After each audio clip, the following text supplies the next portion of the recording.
Allahumma salli ala Muhammad.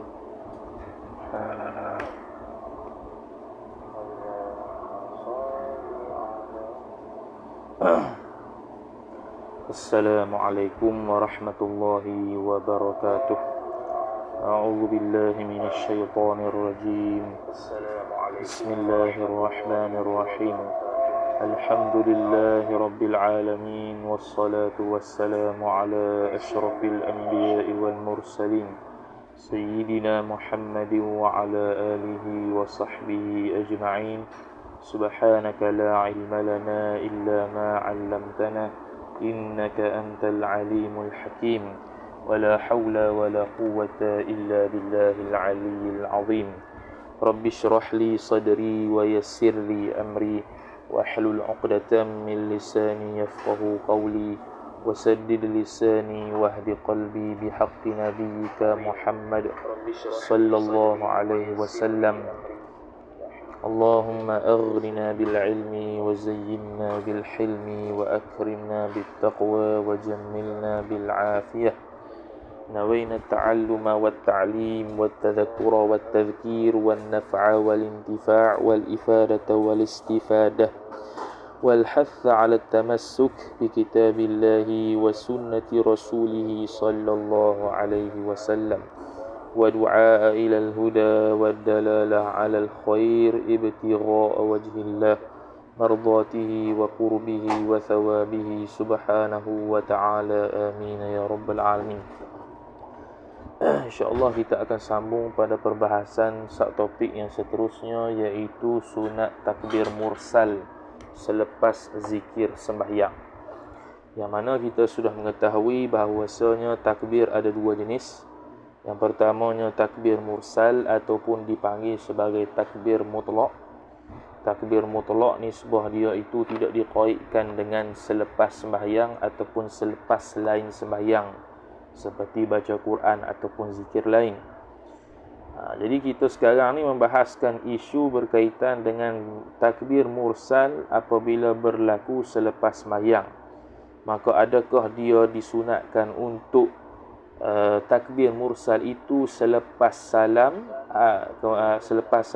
kemudian terus takbir, ataupun diselangi dengan zikir dulu baru takbir. Jadi ada perbahasan di situ. Maka sekarang ni dia kata sunat takbir mursal selepas zikir sembahyang. Berlaku perselisihan pandangan ulama berkaitan dengan waktu takbir mutlak ataupun takbir mursal. Sama ada selepas sembahyang ataupun tidak. Tidak di sini dengan makna selepas sembahyang dan zikir. Bukannya tidak di sini dengan makna selepas selain sembahyang. Jadi ada khilaf pandangan ulama kepada dua pandangan. Pandangan pertama merupakan pandangan asah. Syekh Ali Asy-Syubran-Malisi rahimahullahu ta'ala telah menyatakan dalam hasyiah dia bahawa disunatkan melaksanakan takbir mutlak tersebut selepas daripada segala zikir sembahyangnya ketika selesai sembahyangnya.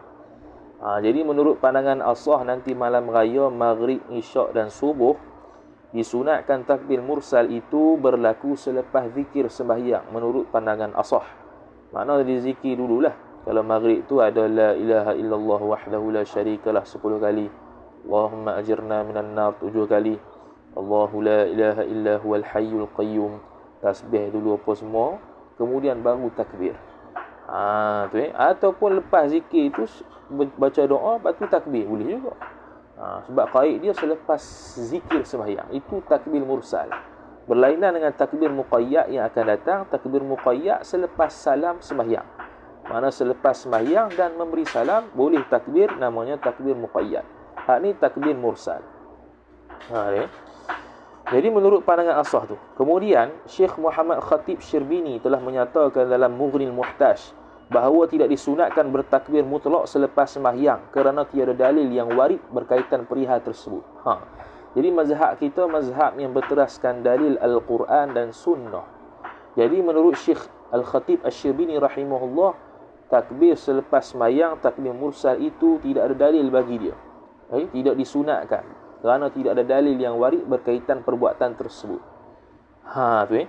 Hal ini berbeza dengan takbir muqayyad yang akan datang dibincangkan. Syekh Ibn Hajar Al-Haytami rahimahullah menyatakan dalam Tuhfah bahawa disunatkan melakukan takbir muqayyad selepas menunaikan sembahyang dan sebelum berzikir. Lepas sembahyang, Assalamualaikum warahmatullahi, Assalamualaikum warahmatullahi. Lepas tu takbir lalu. Lepas takbir selesai satu set tu, kemudian kita barulah zikir.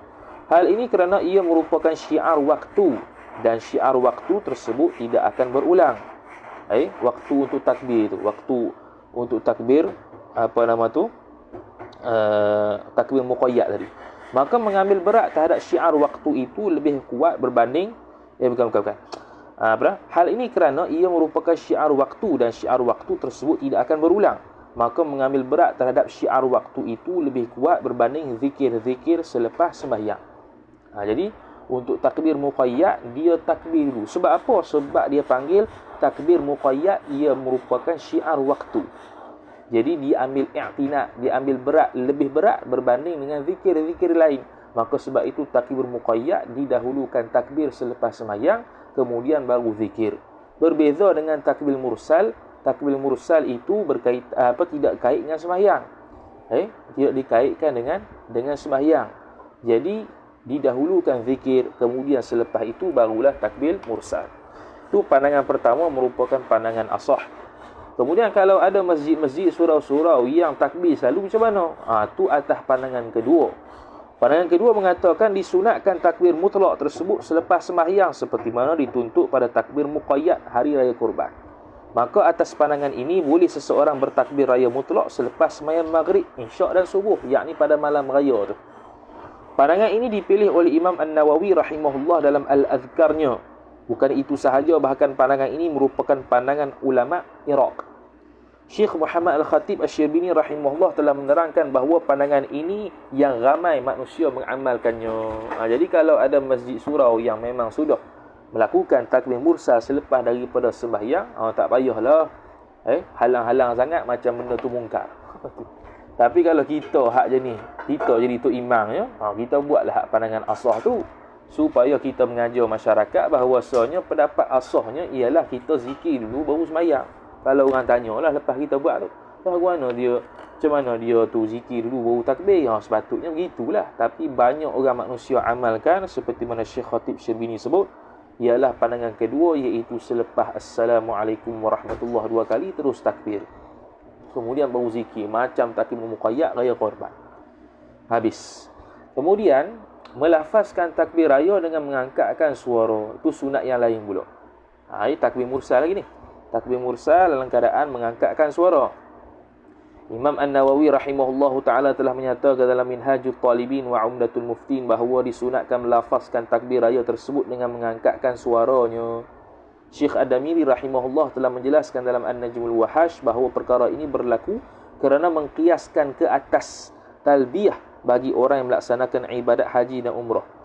Jadi orang yang melaksanakan ibadat haji dan umrah, mereka bertalbiyah mengangkatkan suara. Labbaik Allahumma labbaik itu. Begitu juga dikiaskan kepada bab takbir raya, juga disunatkan untuk mengangkatkan suara. Bertakbir dengan mengangkatkan suara itu terlebih dituntut ketika manusia bersesak-sesak, supaya mereka akan mengikutinya pada takbir apabila mereka mendengar. Bersesak-sesak ni makna kalau kita ni bertakbir di jalanan, di masjid dan sebagainya, yang takbir mursal yang dikatakan sunat untuk takbir di macam-macam tempat tu. Jadi kalau berlaku bersesakan, ramai sangat, maka bila ramai sangat, lagilah kuat tuntutan dia untuk takbir kuat supaya orang sebati dan selari belaka suara takbir tersebut. Syekh Muhammad Al-Khatib Asy-Syirbini rahimahullah telah menjelaskan dalam Mughnil Muhtaj bahawa perkara ini hanya disunatkan kepada lelaki sahaja kerana menzahirkan syiar hari raya. Adapun orang perempuan tidak boleh mengangkatkan suara kerana ada ketika ada bersamanya lelaki ajnabi yang lain. Tadi dari sudut apa? Dari sudut perempuan makruh untuk memakai perhiasan di luar rumah. Makruh, iaitu dari sudut mendapat perhatian ajnabi, memakai warna-warna ataupun pakaian yang menjadi perhatian, publicity dia panggil. Yang menarik perhatian, hukumnya makruh. Kalau menarik syahwat tu haram terus. Tapi ini mengangkat suara pun sama juga. Mengangkat suara juga disyariatkan hanya untuk orang lelaki, orang perempuan tidak. Jadi topik seterusnya, perempuan dan khunsa. Khunsa sini khunsa muskil. Bertakbir tanpa perlu mengangkatkan suara ketika bersamanya lelaki ajnabi. Imam Ar-Rafi'i rahimahullahu ta'ala telah menyatakan bahawa sunat mengangkatkan suara ketika bertakbir raya tersebut dikecualikan kepada perempuan dan khunsa muskil, yakni tidak disunatkan bagi mereka berdua mengangkatkan suara ketika bertakbir. Ini takbir masing-masing lah, nafsi-nafsi. Tidak perlu mengangkatkan suara. Syekh Muhammad Al-Khatib Asy-Syirbini rahimahullah dalam Mughnil Muhtaj dan Syekh Muhammad Ar-Ramli rahimahullah dalam Nihayatul Muhtaj telah menjelaskan bahawa tidak sunat bagi perempuan dan khunsa tersebut apabila hadir lelaki yang bukan mahram bersama mereka dan tiada sama sekali mahramnya, yakni hal keadaan mereka itu bertakbir tanpa ada mahram semata-mata, tanpa ada mahram sama sekali, hal keadaan masih ada ajnabi depan mereka. Mana dia hanya boleh untuk bertakbir angkat suara tu kalau duduk seorang diri, tak ada ajnabi yang lain ataupun ada mahram sahaja. Itu sahaja yang boleh menyebabkan khunsa muskil, dan juga perempuan itu boleh mengangkatkan suara ketika bertakbir hari raya. Kemudian disunatkan bagi perempuan dan khunsa muskil itu mengangkatkan suaranya ketika takbir raya di rumah. Syekh Ali Asy-Syubran-Malisi rahimahullahu ta'ala telah menerangkan dalam hasyiah dia bahawasanya jikalau perempuan ataupun khunsa muskil tersebut berada di rumah masing-masing atau seumpamanya hal keadaan tiada bersamanya lelaki ajnabi, maka disunatkan baginya untuk mengangkatkan suara ketika melafazkan takbir raya. Jadi adakah Allahumma salli Muhammad, tak sunat.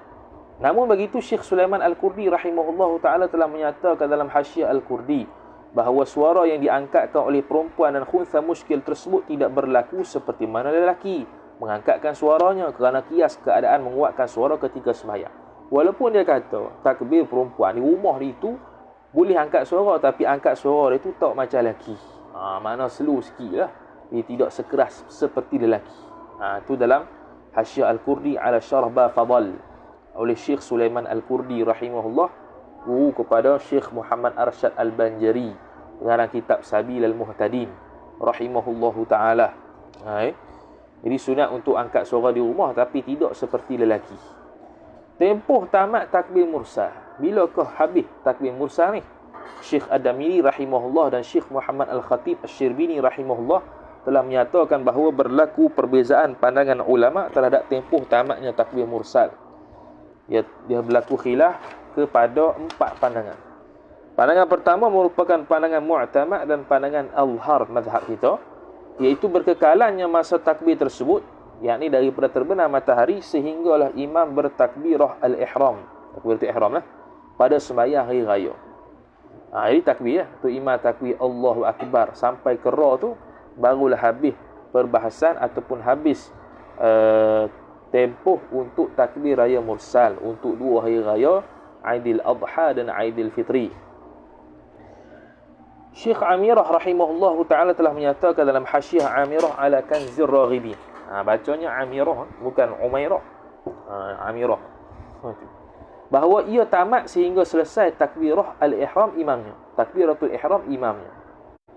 Dikuatkan lagi dengan ibarat daripada Syarah Al-Irsyad yang mengatakan ia tamat sehingga imam mengucapkan huruf ra pada takbiratul ihram. Nak tahqiq lagi. Takut orang kata sehingga imam takbiratul ihram ada iskal lagi, ada kemusykilan lagi. Sampai imam takbiratul ihram makna sampai imam sebut huruf alif pada takbiratul ihram ke atau ra. Kemudian dijelaskan lagi sampai ra. Manakala Allah, masih Allah tu, boleh lagi takbir. Lepas tu ba tu selesai. Tak boleh dah. Zahirnya takbir tersebut masih berterusan meskipun kelihatan keji imam melewat-lewatkan sembahyang hari raya sekalipun. Tu imam sepatutnya sembahyang pukul 8 bersama dengan jemaah, tiba-tiba dia sembahyang pukul 12. Tu nampak keji lah, lewat sangat. Dia lewat hak sunatnya sampai terangkat matahari qada segala. Tu zahir untuk sunat, untuk sunatnya. Tiba-tiba dia lewat sangat. Tak takbir lagi. Boleh takbir lah. Mursal boleh lagi sampai pukul 12. Walaupun nampak keji sekalipun. Hal ini berlaku kerana bercakap-cakap itu diharuskan sehingga seseorang melakukan takbiratul ihram, maka diharamkan bercakap-cakap atasnya. Cakap mana ni? Cakap di luar sembahyang. Cakap di luar sembahyang boleh tak? Boleh, harus. Sehinggalah takbiratul ihram barulah tak boleh cakap. Begitu jugalah takbir dikiaskan, boleh takbir raya mursal itu sehinggalah imam itu mengucapkan takbiratul ihram barulah haram untuk takbir mursal. Bukan haram, maksudnya habis tamat tempoh syiar untuk dia takbir mursal. Bukan haram. Ya, kalau dia takbiratul ihram juga, lepas takbiratul ihram dia itu takbir raya juga, macam mana? Tu sekali akan datang. Cuma nak katanya syiar tamat tempoh takbir mursal sudah selesai dengan sebab imam takbiratul ihram. Bukan itu sahaja, bahkan mengingati Allah Ta'ala ketika itu merupakan perkara yang lebih utama untuk seseorang bersibuk-sibuk dengannya pada hari tersebut. Sesungguhnya hari tersebut merupakan hari untuk mengingati Allah dan merupakan syiar agama. Ini berlaku jikalau sembahyang bersama dengan imam. Hak ni, masalah ni berlaku jikalau sembahyang untuk imam, maka tamat tempoh takbir mursalnya ialah ketika takbiratul ihram imam lah. Adapun sembahyang secara sendirian, maka diiktibarkan tamat tempoh takbir mursal itu selepas takbiratul ihram dirinya sendirilah. Kalau dia takbir pukul 1, kalau dia sembahyang pukul 1 sampai pukul 1 dari takbir mursal tu. Kalau pukul 9, 10 lah. Itu pandangan pertama, pandangan mu'tamad dan pandangan azhar. Pandangan yang kedua, dibolehkan takbir sehingga imam keluar rumah untuk menunaikan sembahyang. Hak ni payah juga. Dia kena ta'yin siap-siap lah. Tu imam mana yang nak jadi imam raya masjid itu tu. Jadi kalau dia tu dah keluar rumah dah untuk nak on the way pergi sembahyang, tak boleh dah takbir mursal. Pandangan kedua. Mana susah jugalah. Ni kalau tu imam ni dia punya rumah depan rumah masjid, tak apalah. Dia keluar je, orang boleh bagi tahu dah tu imam keluar dah. Kalau tu imam tu duduk berjarak 3 km, 4 km pada masjid, payah juga. Nak kena helu-helu tu. Pandangan ketiga, pandangan qadim yang pertama. Jadi pandangan qadim ada 2, pandangan 3 dan 4. Pandangan qadim yang pertama, dibolehkan takbir sehingga imam selesai sembahyang. Lama sikit. Mana bila assalamualaikum warahmatullah, habis dah masa tu. Mana kalau takbiratul ihram tu imam dah selesai, masih lagi boleh takbir mursal. Pandangan yang keempat, pandangan qadim yang kedua, ialah dibolehkan takbir sehingga selesai 2 khutbah raya. Lagi lambat. 2 khutbah raya. Bukan 1. Kalau 1, selesai 1, masih lagi boleh takbir. Tapi kalau selesai 2-2, tidak boleh takbir. Tapi itu bukan pandangan yang mu'tamad dan azhar. Pandangan yang mu'tamad, ha'i tadi. Selesai. Kemudian, bila dibahaskan berkaitan dengan takbir mursal, maka ada timbul satu persoalan. Kalaulah malam raya itu dalam masa yang sama malam Jumaat, adakah kita dahulukan amal takbir mursal ataupun amal benda yang dikaitkan sunat untuk kita buat pada malam Jumaat, iaitu baca surah Al-Kahfi dan juga selawat? Mana satu? Maka topik seterusnya, malam raya merupakan malam Jumaat. Amalan apakah yang perlu disibukkan? Syekh Ali Asy-Syubramalisi rahimahullahu ta'ala telah menjelaskan dalam Hasyiah Ali Asy-Syubramalisi ala Nihayatul Muhtaj bahawa jikalau bersamaan antara malam raya dan malam Jumaat pada masa yang sama, maka dihimpunkan padanya takbir, membaca surah Al-Kahfi dan berselawat ke atas Nabi sallallahu alaihi wasallam. Tiga-tiga boleh buat. Itu menurut pandangan pertama, iaitu Syekh Ali Asy-Syubramalisi.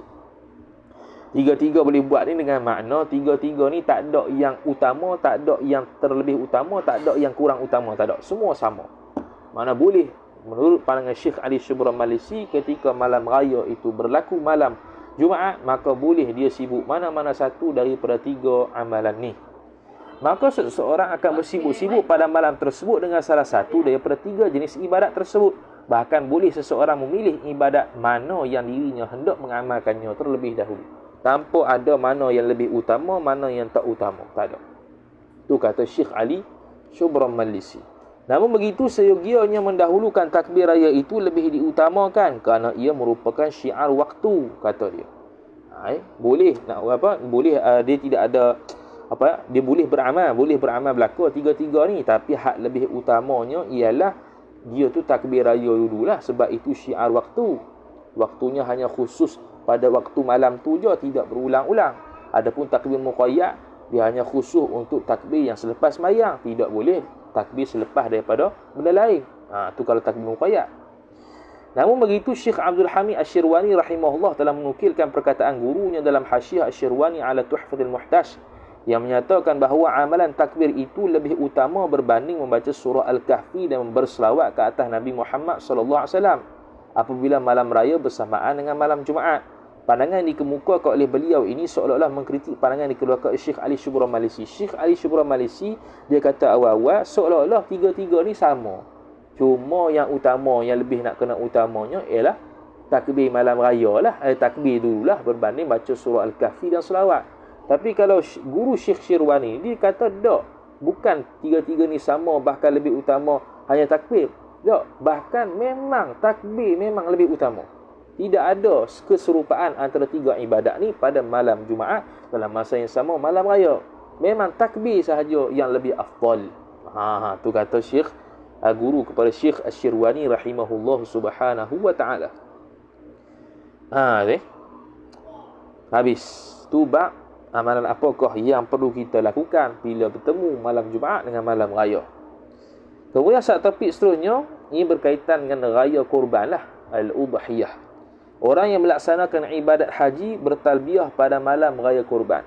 Jadi orang yang melaksanakan ibadat haji pada waktu malam raya hari kurban, dia tak bertakbir, dia bertalbiyah. Syekh Ad-Damiri rahimahullahu ta'ala telah menjelaskan dalam An-Najmul Wahash fi Syarhil Minhaj bahawa tidak disunatkan bagi orang yang melaksanakan ibadat haji untuk bertakbir pada malam raya kurban. Tidak.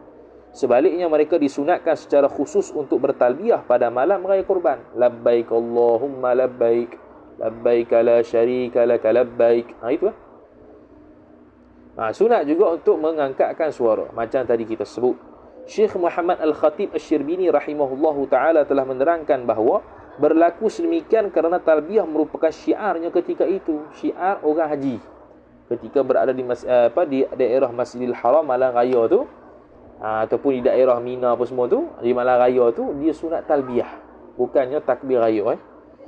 Syekh Muhammad Ar-Ramli rahimahullah menyatakan bahawa jikalau seseorang yang melaksanakan ibadat umrah pula sunat bertalbiyah sehingga masuk kepada tawaf.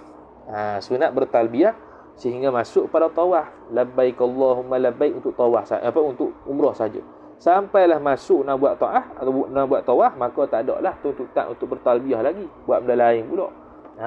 Untuk masuk untuk buat ibadat tawaf pula. Tapi kalau haji perpanjangan sikit, maka sunat malam raya tersebut dia talbiyah, labbaik Allahumma labbaik. Orang yang berihram haji pada 1 Syawal sunat bertakbir ke atau bertalbiyah? Tadi malam raya kurban, ni malam raya ni 1 Syawal. Dalam keadaan dia dah ada di Masjidil Haram dan dia niat ihram dah. Sebab ihram haji ni start 1 Syawal. Syekh Abdul Hamid Asy-Syirwani rahimahullah telah menjelaskan dalam hasyiah dia bahawa jikalau seseorang melakukan ihram haji pada miqat zamaninya, mana? Iaitu 1 Syawal. Itu miqat dia, miqat zaman, miqat masa. Maka adakah orang tersebut perlu bertalbiyah ataupun takbir raya? Pandangan yang lebih dekatnya ialah sunat atasnya untuk bertalbiyah kerana ia merupakan syiar haji. Syiar haji bermula pada 1 Syawal bagi orang yang berada di Masjidil Haram sampailah hari raya Yaumun Nahar, ataupun sehingga habis hari-hari tasyrik pada 13 Zulhijjah tu. Habis untuk takbir mursal. Sunat bertakbir muqayyad selepas sembahyang. Ini tu takbir muqayyad. Ini takbir ketika selepas Aidil Adha punya hari raya Aidil Adha tu. Tapi adakah raya Aidil Fitri ada takbir muqayyad? Tu khilaf. Tu akan datang. Syekh Muhammad Al-Khatib Asy-Syirbini rahimahullah telah menerangkan juga dalam Mughnil Muhtaj bahawa takbir muqayyad ini disunatkan untuk melafazkannya selepas seseorang menyelesaikan sembahyang. Menyelesaikan sembahyang makna selepas salam dan sebelum zikir. Syekh Ali Asy-Syubramallisi rahimahullah menyatakan bahawa takbir muqayyad ini lebih utama berbanding takbir mutlak. Takbir muqayyad ini lebih utama berbanding takbir mutlak kerana takbir muqayyad ini mendapat kemuliaan dengan sebab ia mengiringi ibadat sembahyangnya, yakni takbir tersebut dilakukan selepas sembahyang, selepas selesai menunaikan sembahyang. Tadi tak silap ada pandangan mengatakan takbir raya Aidil Adha, Aidil Fitri lagi afdal daripada Aidil Adha.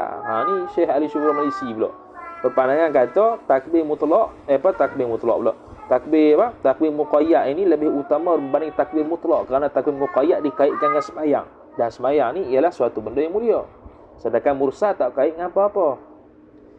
Begitu juga sembahyang sunat Aidil Adha dan Aidil Fitri juga berlaku khilaf. Dalam kitab Hasyiah I'anatul Talibin, pandangan Imam Az-Zarkashi rahimahullah kata Aidul Adha lebih afdal. Pandangan daripada Syekh Ibnu Abdissalam rahimahullah ta'ala kata Aidil Fitri lagi afdal sembahyang dia. Jadi khilaf lah. Takbir ni pun khilaf jugalah. Takbir muqayyad sabitkah pada hari raya puasa? Ni yang kita bahas ni. Imam An-Nawawi rahimahullah telah menjelaskan dalam Al-Majmu' Syarah Al-Muhadzab bahawa Imam Asy-Syirazi, para ashab Asy-Syafi'iyah dan pengarang At-Tatimmah menukilkan perbezaan pandangan ulama berkaitan sabitnya takbir muqayyad ketika hari raya puasa. Mana sabit tak takbir muqayyad? Bila kata muqayyad, dia qaid dengan sembahyang. Ada tak takbir muqayyad puasa hari raya puasa ni? Khilaf ulama. Pandangan asah, pandangan mu'tamad menurut majoriti ulama, pandangan Imam Al-Mawardi rahimahullah, Imam Al-Jurjani rahimahullah, Imam Al-Baghawi rahimahullah, dan disahihkan oleh pengarang Asy-Syamil, tidak disyaratkan sedemikian, tidak disyariatkan sedemikian. Tapi pandangan kedua ditarjihkan oleh Imam Al-Mahamili, Imam Al-Bandaniji rahimahullah dan Syekh Abu Hamid rahimahullah. Dia kata disunatkan juga takbir muqayyad. Jadi menurut pandangan asah, pandangan mazhab Syafi'iyah, tidak disunatkan. Jadi kalau orang mengajar kata disunatkan, dia tu tidak tepat menurut mazhab Syafi'i, tapi tidak sesat kerana ada qaul. Tu ni. Waktu orang yang melaksanakan haji bertakbir raya kurban. Waktu yang mana orang yang melaksanakan haji, bila yang dia takbir raya kurban ni? Tadi kita kata takbir malam raya tu untuk orang yang melaksanakan haji sunat talbiyah, bukan takbir raya. Jadi bilakah orang yang melaksanakan haji ni boleh takbir raya? Tak boleh takbir raya. Imam An-Nawawi rahimahullahu ta'ala telah menyatakan dalam Minhajut Talibin wa Amdatul Mufti ni, tak boleh takbir raya. Imam An-Nawawi rahimahullah bahawa disunatkan bagi orang yang melaksanakan haji untuk bertakbir raya kurban bermula dari waktu zuhur 10 Zulhijjah. Waktu zuhur 10 Zulhijjah baru dia boleh mula takbir raya. Waktu zuhur 10 Zulhijjah, makna hari raya kurban waktu zuhur dia baru boleh dia dia takbir. Syekh Adamiri rahimahullah ta'ala telah menjelaskan dalam An-Najmul Wahash bahawa perkara tersebut berlaku kerana berdasarkan firman Allah Subhanahu wa ta'ala dalam surah Al-Baqarah ayat yang ke-200, fa idza qadaytum manasikakum fadhkurullah, maka apabila kamu telah selesai mengerjakan ibadat haji kalian, maka hendaklah kalian mengingati Allah, iaitu mengingati Allah dengan cara bertakbir selepas menunaikan haji. Syekh Adamiri rahimahullahu ta'ala telah menjelaskan dalam An-Najmul Wahash bahawa ibadat haji tersebut selesai pada hari 10 Zulhijjah sebelum menjelma tengah hari. Maka sembahyang yang paling awal orang yang selesai mengerjakan haji itu akan lakukan ialah sembahyang zuhur lah. Jadi lepas sembahyang zuhur boleh dia sunat takbir. Tapi kalau untuk raya haji takbir muqayyad lah. Ni kalau ni qaidnya takbir muqayyad lah ni kalau kata takbir pas sembahyang zuhur ni. Cuma malam raya untuk orang melakukan haji sunat talbiyah. Untuk orang yang bukan melaksanakan haji sunat takbir. Hari raya Aidil Fitri sunat takbir. Hari raya Aidil Fitri tapi dia dah berada dia dah niat ihram pada 1 Syawal, sunat talbiyah untuk dia. Tu. Tempoh tamat takbir raya kurban bagi orang yang melaksanakan haji. Bila? Imam An-Nawawi rahimahullah subhanahu wa ta'ala telah menerangkan dalam kitab Minhajut Talibin wa Umdatul Muftin bahawa tempoh tamatnya takbir raya kurban bagi orang-orang yang melaksanakan ibadat haji ialah waktu subuh akhir hari tasyrik. Ini untuk orang yang haji bukan untuk kita ni. Untuk orang yang haji, dia start takbir zuhur hari raya kurban zuhur. Akhir dia subuh akhir hari tasyrik.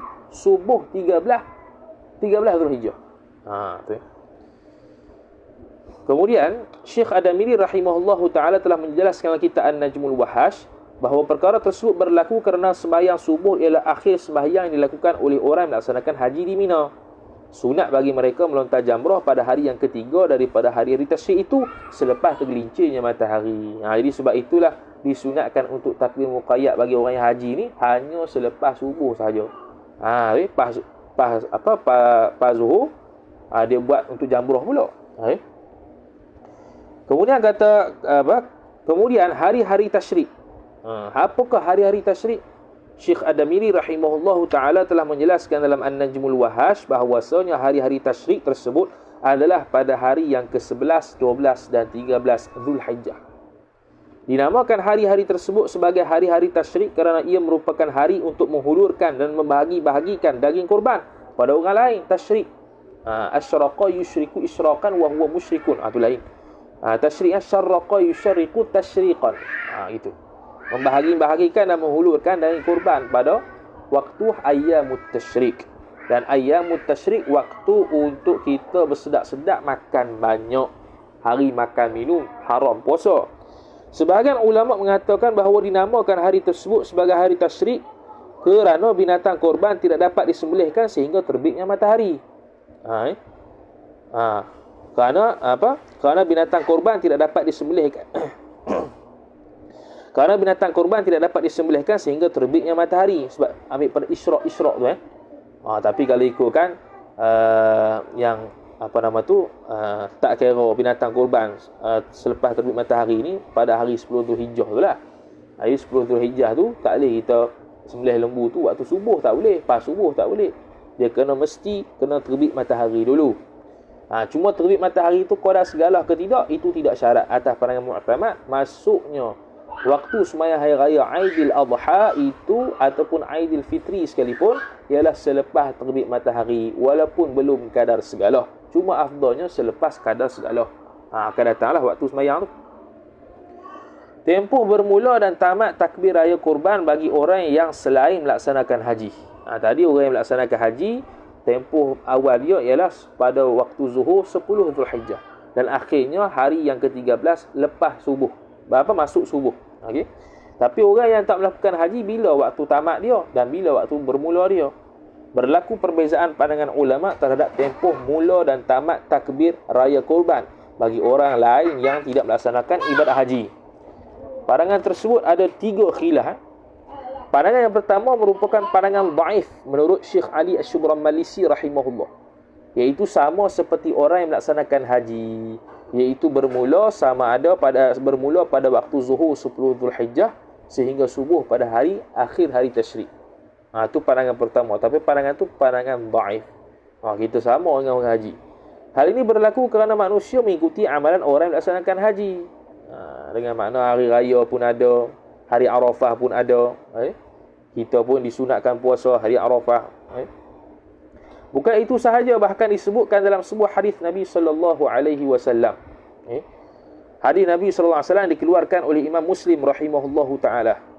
Hari-hari Mina ialah hari-hari untuk makan, minum dan mengingati Allah Ta'ala. Ayyamu Mina, ayyamu aklin wa syurbin. Sebab itu tidak boleh puasa dan mestilah kena makan. Bukan mesti kena makan, tu makna mesti wajib makan, kan? Makna tak boleh puasa lah. Imam An-Nawawi rahimahullah telah menyatakan dalam Al-Majmu' bahawa ini merupakan pandangan yang masyhur dalam madhab Asy-Syafi'iyah. Pandangan masyhur tapi dhaif. Dia tak mestinya masyhur itu mesti mu'tamad, tidak. Macam sifat 20 lah. Sifat 20 masyhur tapi tidak mu'tamad. Mu'tamad 13. Pandangan kedua bermula daripada maghrib malam 10 Zulhijjah sehingga waktu asar akhir hari tasyrik seperti mana hari raya puasa. Hak ni kalau ada masjid surau yang masih mengamalkan ni, biarlah. Tapi kalau kita boleh bagi tahulah. Kadang-kadang dia tak start, dia atas pandangan mu'tamad yang C tu, dia startnya subuh hari Arafah. Kalau untuk hari raya kurban, subuh hari Arafah tu. Tapi kalau subuh hari Arafah tu masjid surau tak buat, makna dia berlaku atas pandangan B lah kebanyakannya, iaitu takbir muqayyad malam raya. Pandangan mu'tamad menurut Syekh Ali Syubramalisi ialah bermula daripada subuh hari Arafah sehingga waktu asar akhir hari tasyrik. Bukan Syekh Ali Syubramalisi saja. Pandangan mu'tamad al-Asy'ari memang gitulah. Imam An-Nawawi rahimahullah telah menyatakan bahawa yang diamalkan ialah pendapat ini. Ini diamalkan. Hak tadi pendapat yang masyhur tidak diamalkan. Imam An-Nawawi rahimahullah taala telah menyatakan bahawa yang diamalkan. Hal ini berlaku kerana berdasarkan riwayat Imam Al-Hakim rahimahullah daripada Sayyidina Ali radhiyallahu taala anhu dan Sayyidina Uthman radhiyallahu taala anhu. Mereka berdua berkata Nabi Muhammad sallallahu alaihi wasallam berkunut pada sembahyang subuh dan baginda bertakbir pada hari Arafah bermula daripada sembahyang subuh dan menamatkannya pada sembahyang asar akhir hari tasyrik. Itu dalil dia. Dalil daripada sahabat bagi tahu bahawa Nabi berbuat sedemikian. Beliau menyatakan bahawa ini merupakan hadis yang sahih pada sanadnya. tidak beliau ketahui sebarang kritikan berlaku. Tidak beliau sini Syekh Ali Shubran Malisi. Dia tidak ketahui, dia tidak tahu pun. Dia tidak tahu sebarang kritikan berlaku pada periwayat hadis tersebut. Mana jelas hadis tersebut tanpa ada kritikan dari sudut dhaif, masalah ta'lil dan sebagainya. Tidak beliau ketahui sebarang kejabih. Bukan itu sahaja, bahkan ia sahih diperbuatkan oleh Sayyidina Umar radhiyallahu taala anhu dan Sayyidina Ali radhiyallahu taala anhu. Oleh sebab itu Imam An-Nawawi rahimahullah telah memilih pandangan ini dalam Syarah Al-Muhadzab, dalam kitab At-Tashih, dan beliau mensahihkannya dalam kitab Al-Adhkar, serta menisbahkan pendapat ini dalam Zawaid Ar-Rawdah kepada ulama muhaqqiqin. Zawaid Ar-Rawdah ialah kitab Ar-Rawdatul Talibin wa Umdatul Muftin, dan ada perkataan qultu, itu ziyadatul rawdah. Yang tidak ada perkataan qultu tu Rawdatul Talibin, ringkasan pada Asy-Syarhul Kabir Imam Ar-Rafi'i. Bila Imam Nawawi start mula kata qultu, tu dia panggil ziyadatul rawdah. Habis. Jadi bila berlaku atas pandangan mu'tamad, pandangan C, takbir selepas sembahyang subuh atau selepas masuk waktu subuh Arafah. Tu pula isu dia. Atas pandangan mu'tamad, pas subuh. Pas subuh ni maksud lepas sembahyang subuh ke atau lepas masuk waktu subuh? Ada beza tak? Ada beza. Kalau lepas sembahyang subuh, makna kalau masuk waktu subuh, belum disunatkan untuk takbir muqayyad kerana belum sembahyang.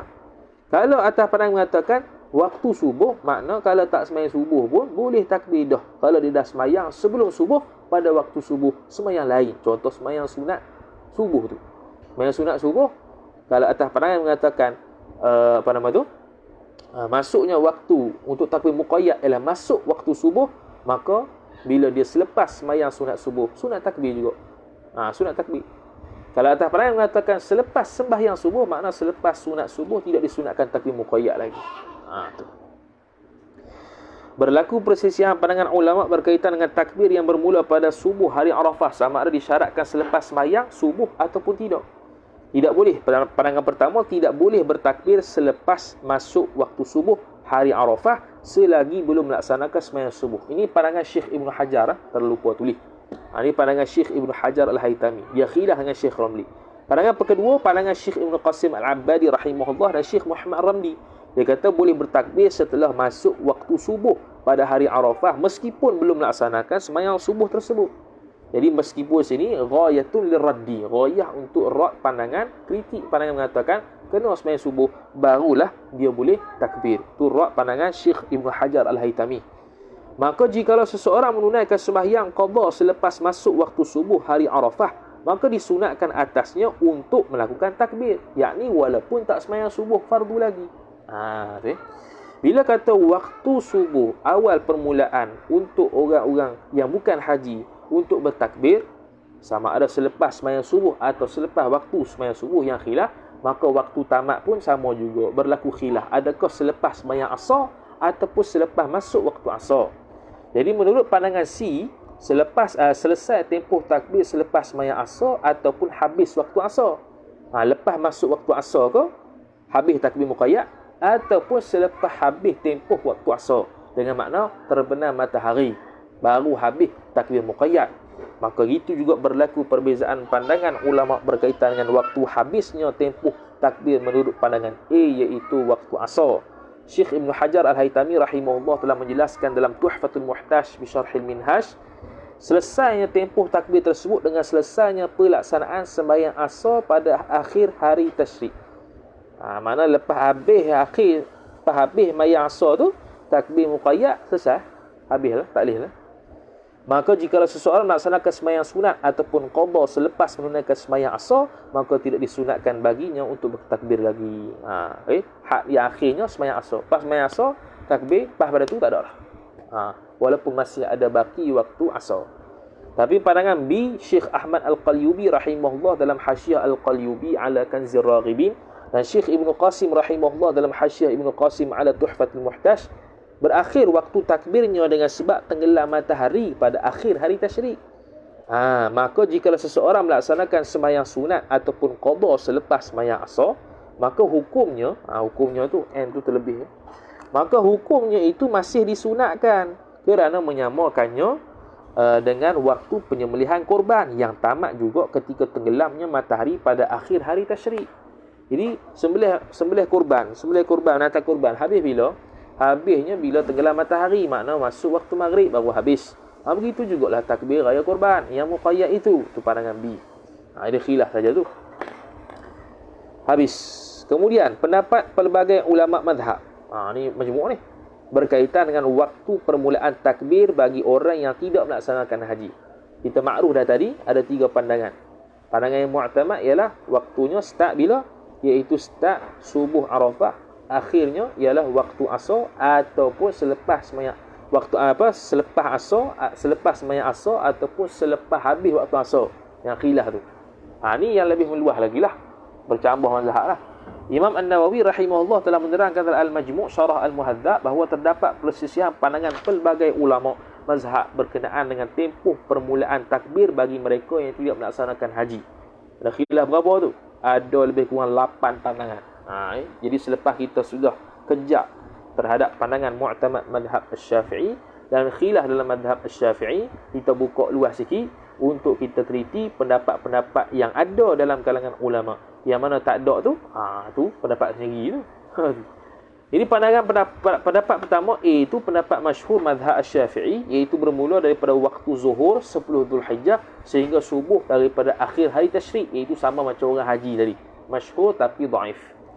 Pandangan yang terpilih dalam mazhab Asy-Syafi'iyah ni yang mu'tamad, dan nukilan Imam Ibnu Munzir rahimahullah daripada Sayyidina Umar Al-Khattab, Sayyidina Ali bin Abi Talib, Ibnu Abbas, Sufyan Ats-Tsauri, Abi Yusuf, Syekh Muhammad Asy-Syaibani, Imam Ahmad dan Abu Thur radhiyallahu taala anhum, bermula daripada waktu subuh hari Arafah sehingga asar akhir daripada hari tasyrik.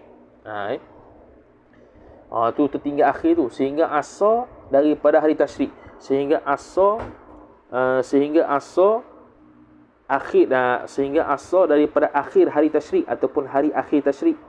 Tambah akhir situ bukan semata-mata hari tasyrik saja. Tinggal. Kemudian pandangan ketiganya ialah daripada Sayyidina Abdullah bin Mas'ud radhiyallahu taala anhu, Al-Qamah Al-Nakhai dan Imam Abu Hanifah radhiyallahu taala anhum. Dia kata bermula daripada subuh hari Arafah sehingga asar 10 Zulhijjah. Lagi sekat.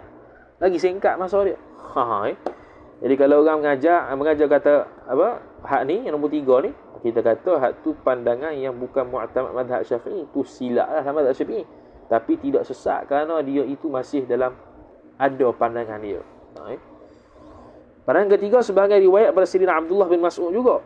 Dia khilaf pandangan Ibn Mas'ud punya pandangan pun, yang riwayat pun khilaf. Pandangan yang keempat ni bermula daripada subuh hari Arafah sehingga zuhur 10 Zulhijjah. Lagi singkat. Lagi singkat. Kemudian Syekh Yahya Al-Ansari rahimahullahu taala berpendapat pula bermula daripada zuhur 10 Zulhijjah sehingga zuhur daripada hari akhir tasyrik ataupun akhir hari tasyrik. Tu pandangan yang keempat. Pandangan yang seterusnya yang kelima Imam Az-Zuhri rahimahullahu taala, iaitu bermula daripada zuhur 10 Zulhijjah sehingga asar daripada hari akhir tasyrik. Kemudian pandangan G pula, pandangan ketujuh Sayyidina Ibnu Umar bin Abdul Aziz, Imam Malik dan Imam Syafi'i radhiyallahu ta'ala anhum, dia kata bermula zuhur 10 Zulhijjah sehingga subuh daripada hari akhir tasyrik. Sehingga subuh daripada akhir hari tasyrik. Hak tu sama lebih kurang dengan A. Tadi pendapat masyhur mazhab Syafi'iyah. Dia lebih kurang tu sama macam tadi. Jadi 7 pandangan lah. Kalau kita gabungkan A dengan G tu. Kemudian pandangan yang akhir sekali ialah daripada Sa'id bin Jubair. Satu riwayat daripada Ibnu Abbas dan Az-Zuhri radhiyallahu ta'ala anhum. Dia kata bermula daripada zuhur hari Arafah sehingga asar daripada hari akhir tasyrik. Ni lebih kurang waktu tamat dia sama dengan kita yang pandangan mu'tamad, iaitu akhir hari tasyrik asar. Tapi permulaan dia beza sikit. Dia zuhur hari Arafah, kita subuh hari Arafah. Itu pandangan khilaf daripada pelbagai mazhab berkaitan dengan tempoh waktu mula dan waktu akhir untuk takbir muqayyad pada hari raya Aidil Adha. Kemudian takbir muqayyad hanya khusus setelah menunaikan sembahyang fardu ataupun lebih umum. Lepas sembahyang apa? Maka Syekh Ad-Damiri rahimahullahu ta'ala dan Syekh Muhammad Al-Khatib Asy-Syirbini rahimahullah telah menjelaskan bahawa berlaku perselisihan pandangan ulama berkaitan dengan pengkhususan takbir muqayyad ini hanya berlaku selepas sembahyang fardu sahaja ataupun secara umum. Jadi ada khilaf 4 pandangan Pandangan yang azhar, pandangan yang mu'tamad ialah seseorang dituntut untuk bertakbir pada hari-hari tersebut selepas sembahyang yang diqadha. Sembahyang yang punya sebab seperti sembahyang tahiyatul masjid, sembahyang rawatib, sembahyang sunat dan sembahyang fardu.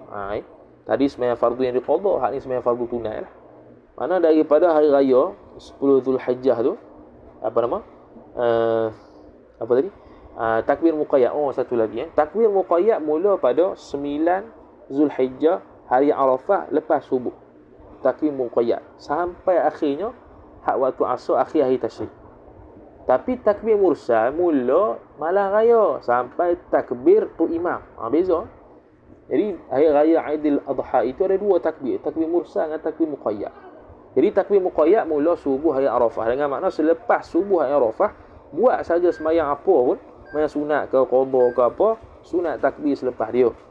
Tapi tidak sunat takbir yang berterusan macam mursal tu. Yang berterusan tu lepas masuk terbenam matahari, ikut pandangan mazhab kita Syafi'i. Tu Madri. Perkara ini berlaku kerana ulang dua kali tu. Kerana takbir muqayyad ini merupakan syiar bagi waktu, hal keadaan sembahyang sunat itu menyerupai sembahyang fardu. Maka secara umumnya sembahyang sunat ke, sembahyang fardu ke, lepas sembahyang Assalamualaikum warahmatullahi sunat takbir. Takbir apa namanya? Takbir muqayyad.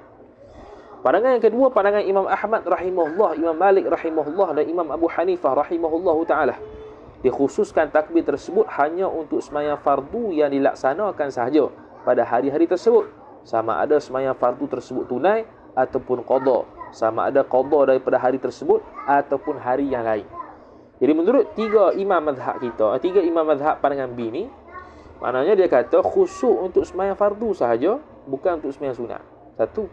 Kemudian fardu tu pula sama ada fardu tu adaan tunai ataupun qadha.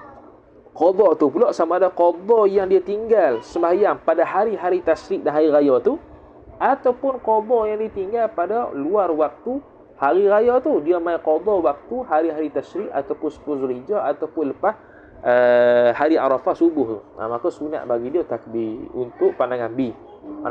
Mana pandangan B tidak mengiktirafkan sembahyang sunat itu lepas dia sunat takbir. Pandangan C pula sembahyang fardu yang dilaksanakan pada hari-hari tersebut sama ada tunai ataupun qadha sahaja. Sembahyang fardu yang dilaksanakan pada hari-hari tersebut sama ada tunai ataupun qadha sahaja. Jadi hak ni pandangan C pula, sembahyang fardu dilaksanakan sunat takbir itu yakni selepas sembahyang fardu yang dilaksanakan pada hari tersebut sama ada tunai ataupun qadha. Mana apa ni? Pandangan C ni untuk sembahyang tunai jelas. Untuk sembahyang qadha ni yang sunat takbir atas pandangan C ialah qadha yang hari tu punya. Bukan qadha hari yang luar waktu tasyrik dimasuk kat situ sunat takbir, tidak. Pandangan C, contoh kita kata atas pandangan mengatakan selepas subuh Arafah sampailah asar hari tasyrik akhir. Jadi ditinggal sembahyang waktu zuhur 11 Zulhijjah, 12 Zulhijjah contohnya. Kemudian dia pun qadha. Sunat takbir, sunat takbir. Sebab apa? Sebab dia qadha sembahyang yang memang berada pada hari-hari yang sunat untuk takbir muqayyad dan dia qadha pada hari-hari tersebut juga. Adapun dia qadha sembahyang yang bukan sembahyang pada hari-hari tersebut, contohnya dia qadha sembahyang yang berada pada 1 Zulhijjah, dia pun qadha pada 12 Zulhijjah, atas pandangan C tak sunat takbir. Sebab dia bukan qadha untuk hari itu. Adapun pandangan E, adapun pandangan azhar, adapun pandangan mu'tamad, walaupun qadha hari lain pun masuk pada hari tasyrik, masuk daripada start 9 Arafah hari Arafah subuh sampailah akhir hari tasyrik asar tu, tetap sunat untuk takbir kerana dia berada pada hari dia. Tu. Kalau ikut juga ni pandangan. Pandangan keempat, pandangan terakhir, sembahyang fardu dan sunat yang dilaksanakan pada hari-hari tersebut saja. Ini pun sama, cuma tambah sunatnya. Mana sembahyang sunat yang diqadhakan. Sembahyang sunat yang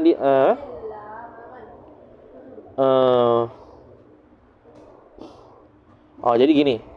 Kalau pandangan C ni sama ada tunai ataupun qadha. Mana kalau D ni seolah-olah sembahyang fardu dan sunat yang dilaksanakan pada hari-hari tersebut saja. Mana ni seolah-olah hak tunai lah. Hak tunai je. Ataupun D ni sama ada kita kata hak tunai sahaja pada hari-hari tersebut ataupun di ni dengan makna hari-hari dengan makna sembahyang fardu yang tunai ataupun qada yang hanya tertakluk pada 9 Zulhijjah sampai akhir hari tasyrik tu. Cuma dia buat masuk hak sunat je. Hak tu nombor D. Hak C tadi hak tak ada hak sunat. Semata-mata fardu. Sama ada fardu tu tunai pada hari tersebut, qada pada hari tersebut sahaja.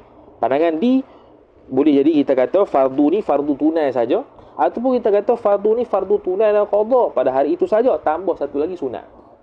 Cuma C tadi tak ada sunat. Habis. Tu. Kemudian, tiada perbezaan sama sekali sama ada lelaki ataupun perempuan, orang yang bermukim ataupun orang yang musafir, orang yang sembahyang sendirian ataupun secara berjemaah sekalipun. Tiada perbezaan apa dia? Tiada perbezaan dari sudut tuntutan sunat untuk bertakbir. Tak ada beza. Laki pun sunat takbir, perempuan pun sunat takbir muqayyad tu. Orang mukim ke, musafir ke, sembahyang sendiri ke, sembahyang jemaah ke, sunat takbir muqayyad tu untuk hari raya Aidil Adha. Kemudian perbezaan pandangan ulama berkaitan sembahyang fardu yang luput pada hari-hari tasyrik dan mengqadha pada hari-hari tersebut. Sembahyang fardu, perbezaan pandangan ulama. Ni makna ni luas lagi lah. Iaitu pandangan ulama berkaitan dengan sembahyang fardu yang luput pada hari tasyrik. Mana contoh dia tak sembahyang zuhur 11 Zulhijjah, 13 Zulhijjah, 12 Zulhijjah, dan dia qada pada hari tersebut juga, pada lingkungan hari-hari yang disunatkan takbir muqayyad. Maka macam mana? Imam An-Nawawi rahimahullah telah menyatakan dalam Al-Majmu' bahawa berlaku persisihan pandangan ulama terhadap sembahyang fardu yang luput pada hari-hari tasyrik dan diqadanya juga pada hari-hari tersebut, sama ada disunatkan takbir ataupun tidak. Bahkan terdapat dua tarik jawapan. Tarik ni, tarika ni, turuk. Ini dia panggil jawapan al-ashab asy-Syafi'iyah. Turuk tarik ni jawapan al-ashab asy-Syafi'iyah. Jadi ada dua pasien jawapan al-ashab asy-Syafi'iyah dalam isu ini. Setting ataupun jawapan yang pertamanya, tarik yang pertamanya disunatkan takbir tanpa berlaku persisihan pandangan ulama. Pandangan ini dipelopori oleh Imam Al-Badaniji dan pengarang Al-Hawi Al-Kabir, iaitu Imam Al-Mawardi. Hal ini berlaku kerana takbir tersebut ialah syiar pada tempoh tersebut. Selesai. Itu cara pertama, tarik pertama, al-ashab asy-Syafi'iyah. Tarik kedua pula, pendapat al-ashab asy-Syafi'iyah yang nombor 2 pula, dia kata ada khilaf. Pandangan pertama disunatkan takbir kerana takbir merupakan syiar pada tempoh tersebut, macam hak pertama tu. Yang kedua tidak disunatkan untuk takbir kerana takbir merupakan syiar bagi waktu sembahyang fardu. Jadi dia khususkan lagi. Tadi tempoh syiar pada tempoh tersebut, tempoh dari sudut hari tu. Pandangan kedua kata tak sunat kerana melihat kepada syiar bagi waktu sembahyang fardu. Mana contohnya, kita sepatutnya takbir muqayyad waktu zuhur, pas sembahyang zuhur lah. Tiba-tiba kita qadha sembahyang zuhur tu pada waktu maghrib, maka luputlah tempoh waktu muqayyad sembahyang zuhur tu. Sebab syiar dia itu syiar takbir muqayyad untuk sembahyang zuhur tu ialah selepas sembahyang zuhur pada waktu zuhur, bukannya lepas sembahyang zuhur pada waktu maghrib kerana qadha. Itu pandangan yang kedua. Ala kulli hal, pandangan mu'tamad ialah sunat belaka takbir, sama ada sembahyang sunat ke, sembahyang qadha ke, sembahyang tunai ke, sembahyang qadha di luar hari-hari tasyrik ke dalam hari tasyrik ke. Adapun sembahyang qadha yang mana kita luput pada hari tasyrik, kita qadha di luar hari tasyrik, contoh 15 Zulhijjah, 17 Zulhijjah, hak tu tidak sunat takbir lah. Itu akan datang juga sebut. Perbezaan pandangan ulama berkaitan sembahyang fardu yang luput pada hari-hari lain dan mengqadha pada hari tasyrik.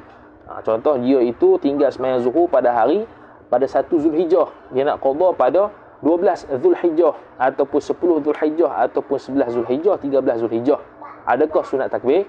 Imam An-Nawawi rahimahullahu ta'ala telah menyatakan dalam Al-Majmu' Syarah Al-Muhadzab bahawa berlaku persisihan pandangan ulama terhadap sembahyang fardu yang luput pada hari-hari selain tasyrik dan diqadhanya pada hari tasyrik, sama ada disunatkan takbir ataupun tidak. Bahkan terdapat 3 tarik jawapan al-ashab asy-Syafi'iyah.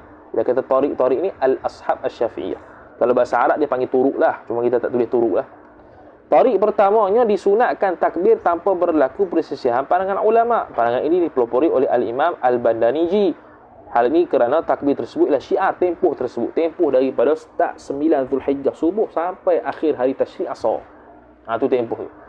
Bagi yang berpandangan kata takbir macam tadi syiar bagi waktu sembahyang, dia khusus lagi. Tariq yang kedua tidak disunatkan. Syekh Al-Imrani rahimahullah telah menceritakannya yang mana dia tu diambil daripada ulama Iraq pandangan ni. Tariq kedua, tariq ketiganya terdapat khilaf. Pandangan Ashah disunatkan takbir, pandangan yang muqabil Ashah tidak disunatkan takbir. Ulama Khurasan menceritakan pandangan ini. Cuma tariq pertama tu tariq yang afdal lah. Tidak ada khilaf dalam mazhab kita Asy-Syafi'iyah berkaitan dengan sunat ke tidak untuk takbir muqayyad. Kalau kita qada sembahyang fardu yang mana luput pada luar hari-hari tasyrik, kita masuk dalam hari tasyrik, sunat juga untuk takbir. Imam An-Nawawi rahimahullah telah menyatakan bahawa kesimpulannya menurut pandangan Ashah ialah sunat bertakbir, dan ia merupakan pandangan yang juga disahihkan Imam Ar-Rafi'i rahimahullah. Sebab tu kuat tu. Jadi Imam yang disahihkan Imam Rafi'i kata sunat takbir, Imam Rafi'i pun kata sunat takbir. Bila tak berlaku khilaf antara Imam Ramli dengan Imam Nawawi, mana lebih kuat? Tapi kalau berlaku khilaf, biasanya akan dimenangkan kepada Imam An-Nawawi rahimahullah. Hak tu kita boleh tengok dan belajar kitab Kifayatul Akhyar fi Halli Ghayatil Ikhtisar. Okey, syarah kepada matan Abi Syuja'. Cukup bagus kitab tu, bukan sekadar untuk menyatakan dalil bagi setiap hukum. Bahkan dia menyatakan khilaf-khilaf antara Imam Ramli dengan Imam Rafi'i dan dimenangkan Imam Nawawi rahimahullahu taala. Apatah lagi kalau sepakat dua orang tu Imam Nawawi dengan Imam Rafi'i. Cukup baguslah kitab tu untuk belajar. Tu biasanya dipelajari di pesantren sana tu. Kalau kat pondok kita Malaysia ni jarang sikit baca Kifayatul Akhyar tu, biasanya Fathul Qarib ataupun Al-Iqna'. Kemudian tidak dituntut takbir selepas sujud syukur atau sujud tilawah. Sekarang ni bila kita kata sunat untuk takbir selepas sembahyang, adakah sujud tilawah dan sujud syukur lepas kita buat wajib takbir? Sebab dia kan fi makna salah, berada pada makna sembahyang. Jadi sunat takbir jugalah. Maka dia kata Syekh Muhammad Al-Khatib Asy-Syirbini rahimahullahu taala telah menyatakan dalam Mughnil Muhtaj bahawa zahir daripada perkataan ulama tersebut dapat difahami bahawa tidak disunatkan takbir selepas sujud syukur ataupun sujud tilawah. Hal ini berlaku kerana kedua-duanya itu bukannya kategori sembahyang, meskipun pengarang Ar-Rawnaq menyatakan sunat takbir juga sekalipun. Ini dia panggil ghayatun lirraddi. Kalau kata meskipun orang pendapat semikian, tapi pandangannya sebegini. Tu dia panggil ghayatun lirraddi. Ghayah untuk rad pandangan orang. Syekh Ibn Hajar Al-Haytami rahimahullah telah menyatakan dalam Tuhfah bahawa pandangan ini merupakan pandangan pendapat yang aujah, iaitu tak disunatkan tu. Dan ia sepakat dengan pandangan Syekh Al-Mahamili rahimahullah dan selainnya. Jadi orang yang telah sujud syukur ataupun sujud tilawah pada hari tempoh selepas 9 Zulhijjah, selepas subuh sampai akhir hari tasyrik asar tu, kalau dia buat sujud syukur dan sujud tilawah, maka tak disunatkan untuk takbir muqayyad. Dituntut bertakbir selepas sembahyang gerhana atau istisqa. Syekh Ibn Hajar Al-Haytami rahimahullahu taala telah menyatakan dalam Tuhfatul Muhtaj bahawa disunatkan takbir selepas melaksanakan sembahyang gerhana ataupun sembahyang minta hujan. Begitu juga disunatkan untuk bertakbir selepas menunaikan sembahyang sunat duha dan sembahyang sunat mutlaq. Jadi kalau kita sembahyang sunat mutlaq 100 kali mana 50 set takbir lah. Kalau kita sembahyang sunat mutlaq 2 rakaat lah. Kalau 1 rakaat 100 kali takbir. Pandangan mazhab ulama terhadap tuntutan bertakbir selepas sembahyang sunat. Mana pandangan mazhab ulama ni mana khilaf luas lagi lah. Adakah disunatkan selepas sembahyang sunat itu takbir? Kita dah beritahu dah tadi, ma'ruf mazhab Syafi'i sunat secara mutlak. Sembahyang qadha ke, sembahyang hunai ke, fardu ke, sunat ke, sunat untuk takbir muqayyad. Ini pandangan yang lebih luas lagi. Imam An-Nawawi rahimahullah subhanahu wa ta'ala telah menerangkan dalam Al-Majmu' Syarah Al-Muhadzab bahawa berlaku perselisihan pandangan Al-Ashab Asy-Syafi'iyah berkaitan dengan tuntutan sunat bertakbir selepas selesai menunaikan sembahyang sunat. Bahkan terdapat 4 tariqah jawapan Al-Ashab. Tariq yang pertamanya tariq yang asah dan masyhur, iaitu berlaku khilaf ulama. Pandangan pertama, pandangan asah, disunatkan takbir raya juga lepas sembahyang sunat. Hal ini berlaku kerana sembahyang dilaksanakan pada waktu takbir. Pada waktu takbir mana pada waktu tempoh subuh hari Arafah sampai akhir hari tasyrik waktu asar. Maka sembahyang tersebut diserupakan dengan sembahyang fardu. Itu tadilah. Pandangan yang kedua, muqabil asah, tidak disunatkan. Hal ini kerana takbir itu mengikuti sembahyang, sedangkan sembahyang sunat mengikuti sembahyang fardu. Maka benda yang mengikuti sesuatu tidak boleh mengikuti akan benda yang mengikuti sesuatu yang lain. Faham ni? Dia kata sembahyang sunat itu tabi', sembahyang fardu matbu'.